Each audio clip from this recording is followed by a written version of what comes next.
So on the Gooner side, we have Q-Droid on guns, surprisingly, with Shub driving the Antivian Destroyer, Goombi and Balti on torpedoes, and Sha Ryan on their rear gun. So a very different strategy as compared to yesterday on the Antivian Destroyer, where they had Q-Droid driving instead. So a very different round from the practice match. I assume that they discussed their strategies and they decided to switch things up. So very interesting choice of personnel here as they camp the middle, as one would say, as they stay in the center, waiting out for that Orion Destroyer. Oh, interesting play by the Goobers, putting Dankwa as their spotter on the mountain. That's very interesting. Alright, so the Goober Destroyer is captained by Goldie. Then we have Fenny, Gilkey, and Percy on guns with Dendi and Dendi solo manning torp. That is very interesting. Riley's on rangefinder. So this one thing I've noticed about the Gubby Goobers, actually, they prefer a strategy where only one person is on torpedoes at one time, whereas the Gooners, they prefer more men on their torpedo too. So very interesting choice by both groups and their different strategies that you can see over here. So we're facing off at the main central island over here, as you can see that Orionite Destroyer coming into full view in just a moment. So it seems that instead of going around this island, they choose to come by the side. Looks like they're pushing out right now. They're going to be merging. They're going to be merging in a couple of seconds. Contact will be made in a couple of moments. Let's see here. Let's have a look. Seems that the front gunner doesn't know. Yeah. Now, the Goobers does have an advantage. They do have Dankwa as a spotter already on the mountain, so that does give them a bit more of a vantage point towards fighting targets. However, I don't know how effective that's going to be when they're only fighting destroyers. Now, one interesting thing that... Ooh, a total exchange. Oh, and both shots miss. So right now, that Gooner, Gooner Destroyer is getting absolutely shot down as it gets almost rusted to pieces. Her bridge is getting damaged. Do not want to engage at all. Now, the Gooners are at a significant disadvantage here. They are heavily rusted. Oh, and another shot! Another arc over. This Gooner Destroyer is getting pummeled down by guns. The torpedo exchange is ongoing right now. Currently on a crash course. This Gooner Destroyer is going to eat our torpedo, and that marks almost the end of the game as it's close to an end. Oh my god! Oh, and the Gooner Destroyer is rusted. Goldie eats another torp. It is just a brawl. The Gooner Destroyer is a few shells away from death as it dodges the next salvo of torpedoes. Oh, amazing dodge by Goldie. Q-Droid fails to see through, gets hit down by a shell, and there goes the first ship out of the round with the Gubby Goobers taking the first point. Amazing gunnery. Absolutely amazing. Just have to say that all of the captaining was on point. All of them made sensible decisions, played it smart, dodged the torpedoes well, and I think the gunners did very well too. A lot of accurate hits here, especially from the Goob Destroyer. Both teams heading to battle.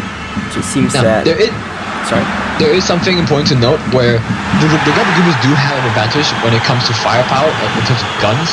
The Orionite Destroyer, it has one extra turret than the Antares Destroyer. However, it has one less torpedo tube.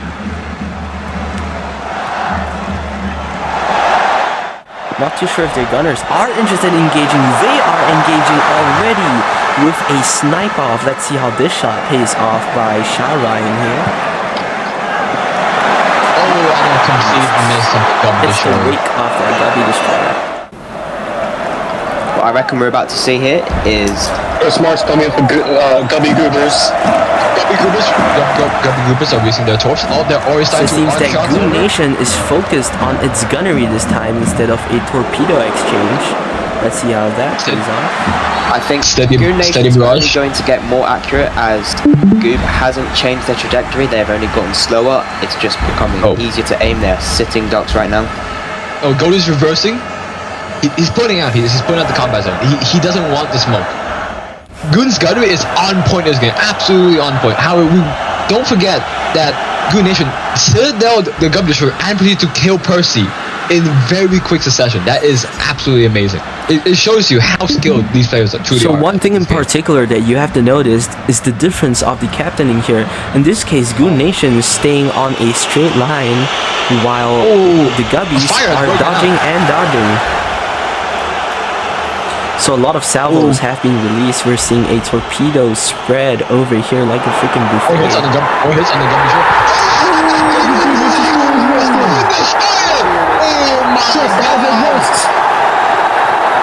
Oh my god, it is monumental. An absolute sink and a bare rust on that Gubby Goober Destroyer, showing a absolute show of dominance in this round. Absolutely amazing.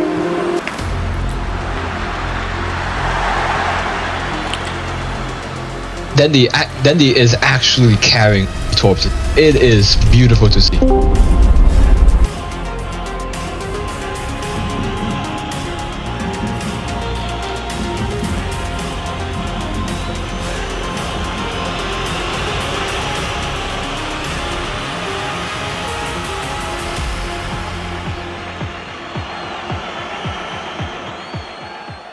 So Q-Droid, as the #1 leaderboard player, how do you feel about that performance just now with your team? Well, I'll be fair. I think it's a little bit unfair considering how many people we have and how much they have. Those two people are really making a difference. Goombay also told me that,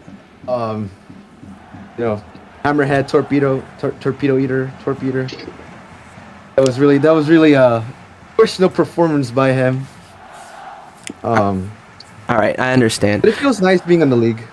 Okay, that's great to hear. All right. So, knowing that you just lost 2 rounds of destroyers and now you are on one of your undebatable strengths, which is a cruiser, moving on to a heavier emphasis on gunnery, what are your strategies and cautions that you will take in this round? We'll take caution of their scout first and foremost because they have that privilege, I must say, because we don't have that many people, so they can easily have a scout. So we'll keep our eyes in the sky for that. We'll also make sure to use the arc strategy. Hopefully it works for us. Hide behind a rock or a good obstacle that gives us the advantage so we can arc them over. We have to use whatever we have to our advantage, and hopefully we can clutch it up to battleship round. It's great to hear. I'm glad about your confidence with your team. Speaking about your team, what is the current mood and vibe going on the Goon Nation side right now? Well, I'll be fair. It's not looking good. We're all like semi happy, we're like trying to be confident and positive, but like after those 2 previous rounds, we don't feel that. It's like in between. We feel like kind of. I understand. Unsure, I understand. Well, it is a competitive game, and we have very passionate players such as yourself here on the Dead Ahead League. So, well, I'll just have to wish you all the best, and see you soon. Take care. Thank you so much. All right then. Thank you. Now, an interesting choice is that Gelki, instead of picking Aether, he's on the front flak gun on the heavy cruiser. Oh, and there goes Danko in a scout. So one thing to take note of in this round is that the Gooner Nation has not deployed their scout plane. There's no one appointed or even on standby as a scout. One active duty gunner on this cruiser as they hug this island, making it nearly impossible for a island hugging strategy. Shah Ryan just deployed as a scout, a very late deployment of scout considering that we're barely into entering mid-game only, and they just deployed their scout. Very interesting strategy being played out right now. The Gooner scout is marking the Gubby Nation scout. It's a marking battle. The Gubby Goobers fires, and bringing the out front shot by Gelki.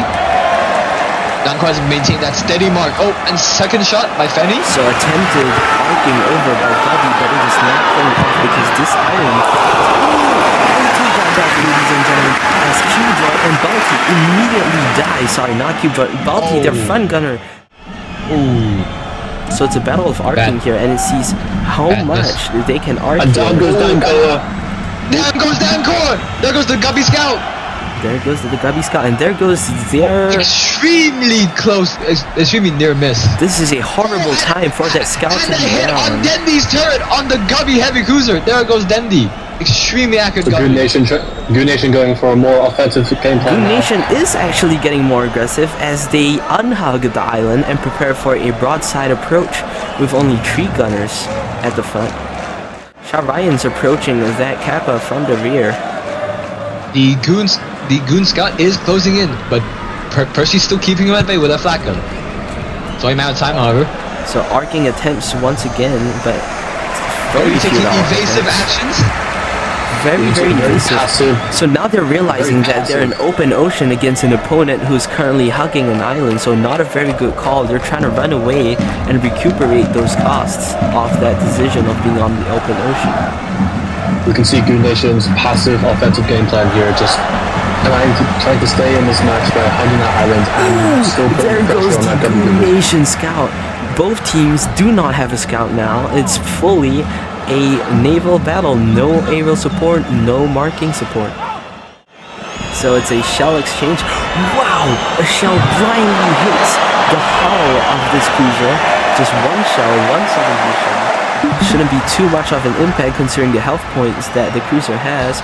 Never mind, a full Kappa salvo hits the bow of this Antirian cruiser. Amazing gunnery by Gabriels. And mind you, very unexpected. This is with no marks from the rangefinder. It is pure intuition by these amazing gunners. The Goober team finally realizing that they are under time pressure. Coming for the Gubby Goobers. Oh my god! Oh, a synchronized barrage by the Gooners. Ooh, two bow hits on the Gooner side. It is damaged, and they are not budging out of that island. Now, if I were Goon Nation, I would put that rear gunner back on rangefinder because right now they're in an engagement. And both teams are merging. Devastating volley. All guns, all volleys hit.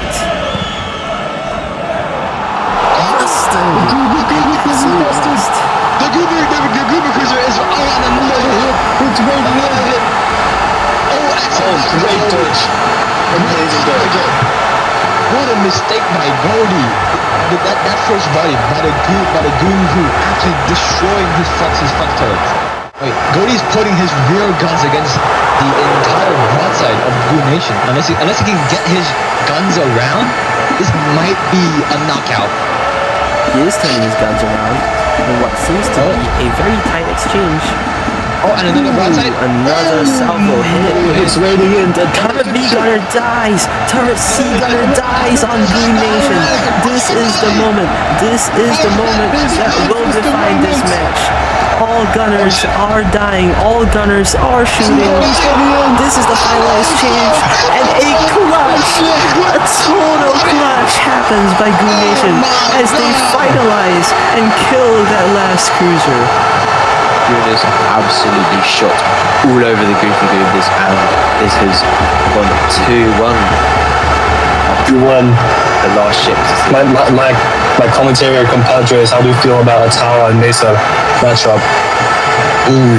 Remember, Goon Nation is on their toes with Tau. I'm not sure how that's gonna benefit them against a very strong and balanced battleship in ORS Mesa. Now, Tau may have bigger guns, but that dispersion is notoriously bad. Can Goon Nation compensate for that? Ooh, interesting decision by Goldie. Suddenly turning right, making Fenny take longer to turn his turret around. Speaking of turning right, likewise for Baltimore, as if they sync their actions, Baltimore has, instead of avoiding this arced island here, decided to go behind it, which will hinder his gunner's view. Speaking of gunnery view, the flares have been exchanged. A flare change going on. Gelki and Terry both flaring. Oh my goodness. Let's see how these experienced gunners of Goon Nation can pull through for their team. A total mark comes off. A total mark comes off. Blowing in. The scout Shots plane is, are the being scout plane is fired right on the behind their Gooner ship. side. Oh my. I heard the Shots first are shot. fired. Wow. Absolute gunnery. Absolute gunnery. A total display of dominance by Gooner gunners. Fendi fires back. Oh, and 2 more flares. Is this the comeback? Is this a comeback? 2 more flares. All flares are hitting. The entire mark screen is just filled with the word mark. Oh my god! Signature goes down. Explode. Another 2 shells land. It's raining in! Where is the scout plane mark? Flare, finally a flare. A response from Debbie. Right now, the Tau is out in the open ocean, meaning that the flares can finally hit the ship. But will this prove to be an assistance to Mesa? We will see how this plays off. A volley fire happens on the Tau side, and marks, they successfully flare and lock in. Turret C dies, Shah Ryan is dead, Tau is only left with 3 gunners available at the moment. Turret D is dead, Tau only has 2 gunners available. 2 gunners on Tau. This is a very dramatic moment and a definitely game-changing moment for AIS Tau. Is to regain and compose themselves as it rusts. With turret B gunner dead, AIS Tau is rusted, absolutely rusted, with 50% health left. Getting flared down, getting zeroed down, all of their gunners are dying. Nelmi and Shah Ryan are taking turns to run back to the gun, with only 1 active gunner, Q-Droid, currently on his position at all times. A lucky shell hit. That shell sniping Cocat. Gets ammo wrecked. Tau gets ammo wrecked. This is the end for Goon Nation. This is the end. Fendi gets sniped. Can they clutch? No. And the Gobby Goobers wins the battleship confrontation, marking the first ever victory by the Gobby Gooners. And ladies and gentlemen, this is the first round of the Iron Eagle League.